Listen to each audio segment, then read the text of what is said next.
સ્વાગત છે મિત્રો ગુજગન ચેનલમાં। આ વિડીયોની અંદર આપણે વાત કરવાના છીએ કે અત્યારે રેશન કાર્ડની અંદર ઈ કેવાયસી કરવું કમ્પલસરી છે। માની લો કે તમારી પાસે રેશન કાર્ડ છે તો એની સાથે કમ્પલસરી તમારે ઈ કેવાયસી કરેલું હશે, એ જ મેમ્બરનું નામ છે એ પર્ટિક્યુલર રેશન કાર્ડની અંદર એક્ટિવ રહેશે। જો તમે ઈ કેવાયસી કરેલું નહીં હોય તો ઓટોમેટિક નામ છે થોડા ટાઈમમાં ડીએક્ટિવ થઈ જશે।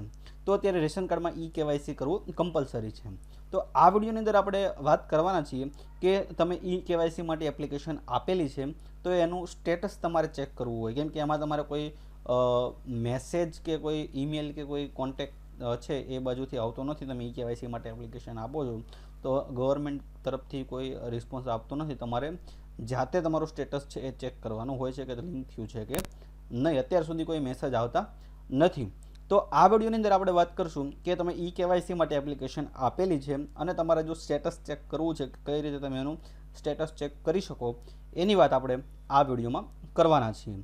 તો એની માટે સૌપ્રથમ જે ગવર્મેન્ટની ઓફિશિયલ એપ્લિકેશન છે, મોબાઈલ એપ્લિકેશન, એમાં જ તમે ઈ કેવાયસી કરી શકો છો, જેનો આપણે ઓલરેડી વિડીયો બનાવેલો છે કે કઈ રીતે તમે ઈ કેવાયસી કરેલો છે। એની લિંક તમને આઈ બટન ઉપર આપી દઈશ, તમારે જોવું હોય તો જોઈ શકો છો। આ માય રેશન કાર્ડ છે એ ગુજરાત ગવર્મેન્ટની ઓફિશિયલ એપ્લિકેશન છે, જ્યાં તમે ઈ કેવાયસી કરી શકો છો।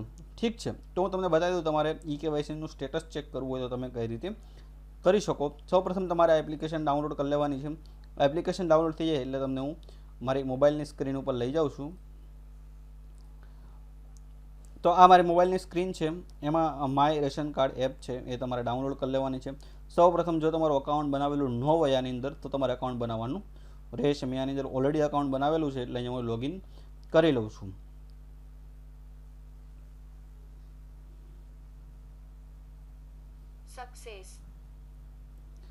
ઠીક છે, પછી તમારે અહીંયા આવી જવાનું છે, આધાર ઈ કેવાયસી ઉપર ક્લિક કરી લેવાનું છે। તો તમે રેશન કાર્ડ ઓલરેડી લિંક કરેલું હશે, કેમ કે તમે ઈ કેવાયસીની એપ્લિકેશન આપેલી છે। એટલે સૌપ્રથમ આ એપ્લિકેશનનો તમને બેઝિક ફંડા કહી દઉં કે તમારે એપ્લિકેશન ડાઉનલોડ કરી લેવાની છે અને તમારે સૌપ્રથમ તમારો રેશન કાર્ડ છે આ એપ્લિકેશન એટલે કે અકાઉન્ટ સાથે લિંક કરવાનો રહેશે। તમારો પહેલો મેઇન ટાસ્ક છે કે આ એપ્લિકેશન સાથે તમારો રેશન કાર્ડ નંબર લિંક કરવાનો। લિંક થઈ જાય એટલે તમે અત્યારે એપ્લિકેશન આપો એ લિંક કરવાની, એટલે એ લિંક થવામાં 24 થી 48 કલાકનો સમય લાગે, પછી તમે આ કોઈ પણ સર્વિસ છે યુઝ કરી શકો છો। પછી એ તમારે લિંક થઈ જાય પછી તમારે આ આધાર ઈ કેવાયસીની અંદર આવવાનું છે। એની માટે આ આધાર ફેસ આઈડી એપ પણ છે, એ પણ તમારે ડાઉનલોડ કરી લેવાની છે જો તમારે ઈ કેવાયસી કરવાનું હોય તો। ઠીક છે, પછી અહીંયા તમારે કાર્ડની વિગતો મેળવો એની ઉપર તમારે ક્લિક કરી દેવાનું છે, એટલે તમારો રેશન કાર્ડ નંબર અહીંયા ઓલરેડી ફેચ થયેલો આવશે। રેશન કાર્ડ નંબર જે તમે લિંક કરેલો હશે એ, તો તમારે ઈ કેવાયસી સ્ટેટસ તપાસો એની ઉપર તમારે ક્લિક કરી લેવાનું છે। પછી તમારે અહીંયા કેપ્ચા કોડ નાખી દેવાનો છે જો તમારે આગળ ચેક કરવું હોય તો, તમારે જો કેવાયસી કરવું હોય તો। પણ આપણે અત્યારે અહીંયા ઈ કેવાયસીનું સ્ટેટસ ચેક કરવું છે, તો આપણે ઈ કેવાયસી સ્ટેટસ તપાસો એની ઉપર તમારે ક્લિક કરી લેવાનું છે। પછી તમારે તમારો આધાર નંબર અહીંયા નાખી લેવાનો છે, જેનું તમે લિંક કરવા આપેલું છે એનું। તો હું અહીંયા આધાર નંબર નાખી દઉં છું।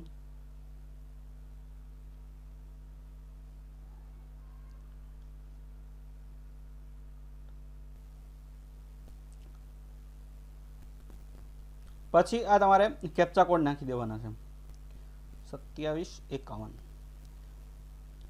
ઠીક છે, પછી ઈ કેવાયસી સ્ટેટસ તપાસો એની ઉપર તમારે ઠીક છે એની પર તમે ક્લિક કરશો એટલે તમે જોઈ શકો છો કે અપ્રૂવ ઈ કેવાયસી રિક્વેસ્ટ, તો તમારું ઈ કેવાયસી છે આમાં કન્ફર્મ થઈ ગયું છે। જો નહીં થયું હોય કંઈક એ લોકોને ક્વેરી હશે તો તમારી ઈ કેવાયસી રિક્વેસ્ટ છે એ કેન્સલ કરી દેવામાં આવી છે એવો તમને એમાં નોટિફિકેશન આવશે, અથવા થયું નથી। ઠીક છે, જો તમારું ડન થઈ ગયું હશે તો અપ્રૂવ ઈ કેવાયસી રિક્વેસ્ટ એવો તમને અહીંયા મેસેજ મળી જાય છે। મીન્સ કે આ આધાર કાર્ડની અંદર આ જે તે મેમ્બરનું રેશન કાર્ડની અંદર તમે ઈ કેવાયસી આપેલું છે એનું ઈ કેવાયસી કન્ફર્મ થઈ ગયું છે કે અપ્રૂવ થઈ ગયું છે।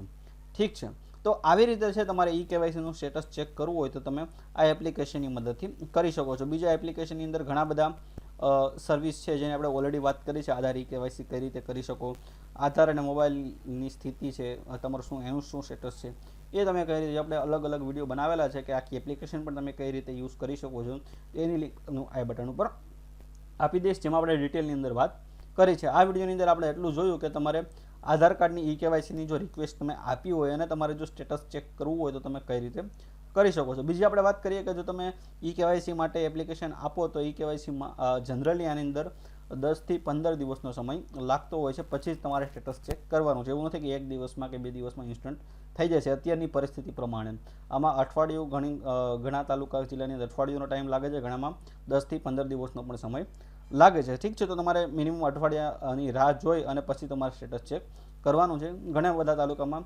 15 દિવસથી વધારે પણ સમય લાગતો હોય છે. ઠીક છે, તો આ વિડીયોની અંદર આપણે વાત કરી કે તમારે આધાર કેવાયસીનું સ્ટેટસ ચેક કરવું હોય, તમે એપ્લિકેશન આપી છે અને તમારે શું એની અરજીની સ્થિતિ છે એ તમારે જાણવી હોય તો તમે કઈ રીતે જાણી શકો એની વાત આપણે આ વિડીયોમાં કરી. આના સંબંધિત તમને કોઈ જો પ્રશ્ન હોય તો તમે કોમેન્ટ સેક્શનમાં જણાવી શકો છો, તેનો જવાબ દેવા હું પૂરતો પ્રયત્ન કરીશ. આ વિડીયો જોવા માટે તમારો ખૂબ ખૂબ